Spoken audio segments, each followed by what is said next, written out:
আমি একটি কথা থেকে অন্যদিকে গিয়েছিলাম যে এক ভদ্র মহিলা আমার কাছে এসেছেন ইসলাম গ্রহণ করবার জন্য। আমি তাকে জিজ্ঞাসা করলাম, এফিডেভিট সব কমপ্লিট করেছেন এবং আইনি সমস্ত পদক্ষেপগুলো শেষ করেছেন, বললাম যে আপনি ইসলাম কেন গ্রহণ করবেন? যারাই আমার কাছে এই টাইপের আসে আমি জিজ্ঞেস করি, কারণ আমার তো জানা আছে যে বাংলাদেশের আমাদের মানুষের প্র্যাকটিস দেখে তো তার ইসলাম গ্রহণ করার কথা না, আরও ইসলাম থেকে পালানোর কথা। কেন গ্রহণ করেছেন? তো তিনি বললেন, ইসলাম সম্পর্কে আমি বই পড়েছি, এই বই আমাকে প্রভাবিত করেছে। আবার কোনো কোনো ব্যক্তিকে আমি দেখেছি, তাদের ব্যক্তিত্ব দেখে, নিশ্চয়ই সেরকম ব্যক্তিত্ব খুবই কম, দেখে আমি প্রভাবিত হয়েছি।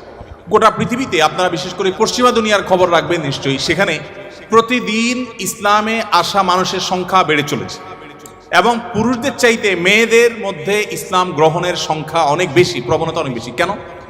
যেখানে নারী অধিকার নিয়ে এত কথা বলা হয়, নারীদের অধিকার দেওয়ার জন্য এত আয়োজন নেওয়া হয়, এত উদ্যোগ নেওয়া হয়, সেই সমাজে কেন, সেই সমাজের নারীরা কেন ইসলামে আসছে এবং সেখানকার মুসলমানরা কেন ইসলামে আসছে, এই বিষয়টা নিয়ে আমি একটু স্টাডি করার চেষ্টা করলাম। আমার কাছে দুটি জিনিস পরিষ্কার হয়েছে। নাম্বার এক, তারা কোরআন পড়ে। যারাই ইসলামের পথে এসেছে তাদের বেশিরভাগ মানুষ কোরআন পড়ে ইসলামে এসেছে। এবং ওমর রাদিয়াল্লাহু তাআলার কথা আপনারা জানেন, গোটা পৃথিবীর ইতিহাসে প্রবাদতুল্য শাসকদের একজন, ন্যায় বিচার প্রতিষ্ঠার ক্ষেত্রে দৃষ্টান্ত স্থাপন করা মানুষদের একজন, সে ওমর রাদিয়াল্লাহু তাআলা আনহু। তার ইসলাম গ্রহণের ইতিহাসও আপনারা জানেন। তিনি কিন্তু নবী সাল্লাল্লাহু আলাইহি সাল্লামকে হত্যা করার দায়িত্বে নিয়োজিত হয়ে সে দায়িত্ব পালন করার জন্য যাচ্ছিলেন। পথিমধ্যে তিনি তার বোন ভগ্নিপতির কণ্ঠের তেলাওয়াত শুনেছেন। এই ঘটনা বিভিন্ন ভাবে বর্ণিত হয়েছে, আপনারা জানেন।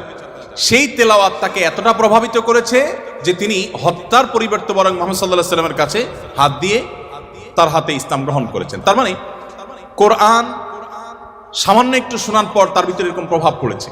আপনাদেরকে আরেকটা গল্প শোনাতে চাই। তোফাইল ইবনে আমর আদ-দুসি একজন বড় মাপের কবি ছিলেন ইয়েমেনের। শুধু বড় মাপের নয়, আমরা জাতীয় কবি বলি, তখনকার জাতীয় কবির কালচার ভাবে ছিল না, যদি থাকতো হয়তো তিনি ইয়েমেনের জাতীয় কবি থাকতেন তখনকার। তোফাইল ইবনে আমর আদ-দুসি, দুস ওনার গোত্রের নাম।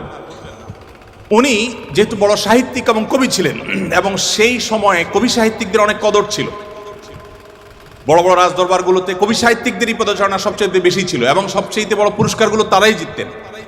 প্রশংসা করে রাজাদেরকে বিভিন্ন কবিতা, বিভিন্ন পংক্তি, বিভিন্ন লেখা এগুলো উপহার দিলেই পুরস্কার পেতেন। তো তোফাইল ইবনে আমর আদ-দুসি যেহেতু সাহিত্যিক ছিলেন, ভিআইপি ছিলেন, তিনি মক্কা উমরা করতে এসেছেন। মুহাম্মদ সাল্লাল্লাহু আলাইহি সাল্লাম তখন গোপনে ইসলাম এর দাওয়াত দিচ্ছেন। মক্কায় আসার পর তার বন্ধু বান্ধব যারা মক্কায় ছিলেন কবি সাহিত্যিক, তারা বললেন, দেখো আমাদের এখানে তো একটা লোক, তার কথা শুনলেই মানুষ তার জাদুতে আক্রান্ত হয়ে যায়, বাপদার ধর্ম ছেড়ে দেয়। তো তোমার ব্যাপারে আমরা আশঙ্কা করছি যে তুমি এরকম অবস্থার মধ্যে পড়তে পারো। তাহলে একটা বুদ্ধি হলো, তুমি কানের মধ্যে তুলো দিয়ে রাখো, দোনো কানের ফুটো এমনভাবে বন্ধ করে দাও যে তুমি ওমরা যখন করবা, তওয়াফ করবা, সাই করবা, এই টাইমে যাতে ওই ভদ্রলোকের কোনো কথা তোমার কানে না আসে, অ্যাটলিস্ট এই সময়টা তুমি এভাবে একটু পার করো। তিনি তাদের পরামর্শ অনুযায়ী দোনো কান বন্ধ করে ফেললেন এবং তিনি ওইভাবে কিন্তু ওমরার কাজ শেষ করলেন। একটা পর্যায়ে তার মনে হলো যে আমি এত বড় সাহিত্যিক মানুষ, বুদ্ধিজীবী মানুষ, পড়াশোনা করা মানুষ, একটা মানুষ কথা বলবে আর আমি গলে যাব, ভুলভাল বললেও আমি সেটা মেনে নিব, আমি তো এত অর্বাচীন না, আমাকে এত ভয় কেন পেতে হবে? তিনি কানের তুলোটুলো খুলে ফেলে দিলেন এবং এরপর তিনি হারামের কোনো এক জায়গা থেকে কোরআনের কিছু আয়াতের অংশ বিশেষ তার কানে আসলো। আসার পর তিনি সাহিত্যিক মানুষ, বুঝলেন যে এটা তো এই মানের ভাষা, এই মানের সাহিত্য, এটা তো কোনো মানুষের রচনা হতে পারে না, বা এই ধরনের রচনা তো আমি আগে পড়ি নাই, এটা তো একটু ব্যতিক্রম মনে হচ্ছে। তিনি তখন মুহাম্মদ সাল্লাল্লাহু আলাইহি সাল্লামকে অনুসরণ করতে শুরু করলেন। পেয়ে গেলেন আলী রাদিয়াল্লাহু তাআলাকে, সম্ভবত আলীরই তেলাওয়াত শুনেছেন। তখন আলী রাদিয়াল্লাহু তাআলাকে বললেন, দেখো আমাকে তার কাছে নিয়ে যাও, মুশকিল হলো আমার বন্ধু বান্ধবরা দেখলে তো আমার জাত যাবে, বা তারা আমাকে এমন আছে টর্চারও করতে পারে, তাহলে এক কাজ করো, নিয়ে চলো। আলী রাদিয়াল্লাহু সামনে সামনে যাচ্ছেন, উনি পিছিয়ে পিছিয়ে যাচ্ছেন।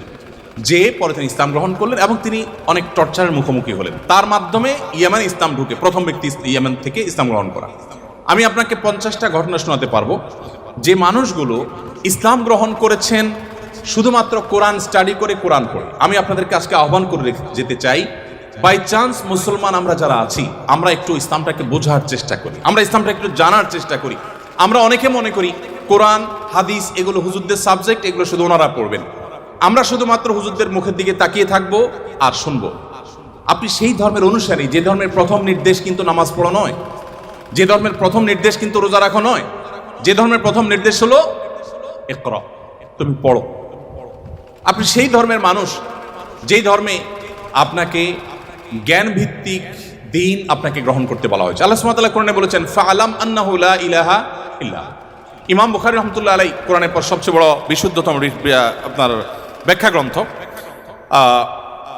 সেখানে আল্লাহ রাব্বুল আলামিন যে কোরআনে আয়াতে বলেছেন এর আলোকে ইমাম বুখারী রাহমাতুল্লাহ একটা অধ্যায় রচনা করেছেন। আপনারা জেনারেল ব্যাকগ্রাউন্ডের মানুষ, আপনাদেরকে আমি কিছু এমন তথ্য দিতে চাই যেগুলো হয়তো আপনাদের জানা নেই, এবং সেটা এই জন্য দিতে চাই যে মুসলমানদের জ্ঞান বিজ্ঞানের চর্চা কোন লেভেলে ছিল, বিজ্ঞান তো বটে, সাধারণ জ্ঞানের চর্চাও কোন লেভেলে ছিল।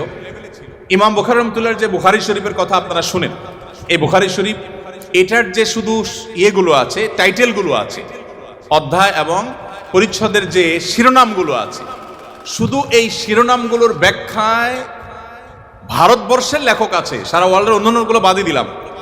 শাইখুল হাদিস জাকারিয়া রাহমাতুল্লাহ আলাইহি ভারতের সাহারানপুরের উত্তরপ্রদেশের, তার লেখা আত-তারাজম ওয়াল আবওয়াব আছে।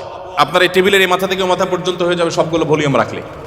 এতগুলো ভলিউম ভর্তি কিসে? শুধুমাত্র সহিহ বুখারীর শুধুমাত্র যে টাইটেল বা শিরোনাম আছে তার ব্যাখ্যা। এবং এগুলো এতটা একাডেমিক এবং এতটাই আপনার ডিপ নলেজের বিষয় এবং এলমি বিষয়, একাডেমিক বিষয়, যে আপনি যদি এখানে প্রবেশ করেন তাহলে আপনি এটার ভেতরে শুধু ঢুকতেই থাকবেন এবং সামনে আগতে থাকবেন। এটা আমাদের ঐতিহ্য। যাই হোক, তো ইমাম বুখারী রাহমাতুল্লাহ আলাইহির একটা অধ্যায়ের শিরোনাম ছিল এরকম যে তিনি লিখেছেন বাবুল কাউলি বিল ইলমি, বাবুল ইলমি ক্বাবলাল কাউলি ওয়াল আমালি বি। অর্থাৎ সে অধ্যায় এখানে রচনা করা হচ্ছে যে অধ্যায়ে প্রমাণ করা হবে ইসলাম কোনো কথা বলবার আগে, কোনো কাজ করবার আগে মানুষকে সেটা জানার নির্দেশ করে। অর্থাৎ আগে জ্ঞান অর্জন করো, তারপরে তুমি করো। ইভেন আল্লাহ সুবহানাহু ওয়া তাআলা কোরআনে বলছেন ফাআলাম আন্নাহু লা ইলাহা ইল্লাহ, আল্লাহ ছাড়া সত্যিকার ইবাদতের উপযুক্ত আর কেউ নেই, এই কথার জ্ঞান তুমি অর্জন করো। দেখুন, আল্লাহ সুবহানাহু ওয়া তাআলা কিন্তু বিশ্বাসের কথাটাই বলছেন, কিন্তু জ্ঞান দিয়ে বলছেন। তার মানে তুমি জানো কেন আল্লাহ ছাড়া সত্যিকার ইবাদতের উপযুক্ত থাকতে পারে না, কেন একাধিক স্রষ্টা থাকতে পারে না, কেন তুমি সেই জিনিসটা জানার চেষ্টা করো। কেন বলতে আমি এখানে আল্লাহ সুবহানাহু ওয়া তাআলা দর্শন জানতে নির্দেশ করেছেন তা নয়, আল্লাহ বলেছেন যে এই বিষয়ের স্বচ্ছ ধারণা এবং ইলম যেন আমাদের মধ্যে আসে। কিন্তু দুঃখজনক, আমরা কোরআন পড়ি না, আর পড়লেও বুঝে পড়ি না। পৃথিবীতে সবচেয়ে বেশি পাঠ করা হয় যে গ্রন্থ সেটা কোরআন। কোরআনের চেয়ে বেশি পাঠ করা হয় সর্বযুগে সর্বকালে এরকম আরেকটি গ্রন্থ পৃথিবীতে নেই যে এত বেশি পরিমাণে পাঠ করা হয়। আর দুঃখজনক সত্য এটাও যে পৃথিবীতে না বুঝে পাঠ করার ক্ষেত্রে কোরআনের চাইতে আর বিকল্প বা আরেকটা গ্রন্থ আপনি খুঁজে পাবেন না। কোরআনই একমাত্র গ্রন্থ যে আমরা মুসলমানরা সেটাকে না বুঝেই শুধুমাত্র পড়ি। হ্যাঁ, কোরআন না বুঝে পড়লেও আপনি সওয়াব পাবেন, এটা একটা কাজ হবে। না বুঝে পড়লে কি লাভ হবে আমরা অনেকে বলি। আজকাল আপনারা জানেন অনেক টেকনোলজি আবিষ্কার হয়েছে, আপনারা টেকনোলজির লোক, যে একটা সিম্পল জিনিস আমাদের সবার হাতে হাতে আছে, স্মার্টফোন।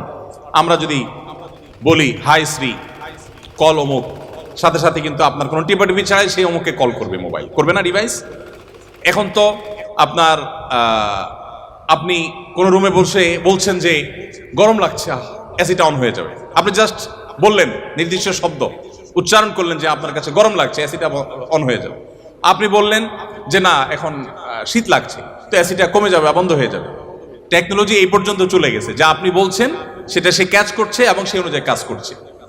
তো এই যদি টেকনোলজির কারামতি হয় তাহলে কোরআন আপনি পাঠ করছেন, এমনকি এমনও হতে পারে কোনো মানুষ কিছু নির্দিষ্ট ওয়ার্ড উচ্চারণ করছে, সেটা মিনিং বুঝে না, কিন্তু ওই ডিভাইস তার মিনিং বা ওই যন্ত্র তার মিনিংটা বুঝে এবং সেটা সে ক্যাচ করে কাজও করে ফেলেছে। সে কিন্তু যা বলেছে নিজেও বুঝে নেই, তারপরও কাজ করেছে।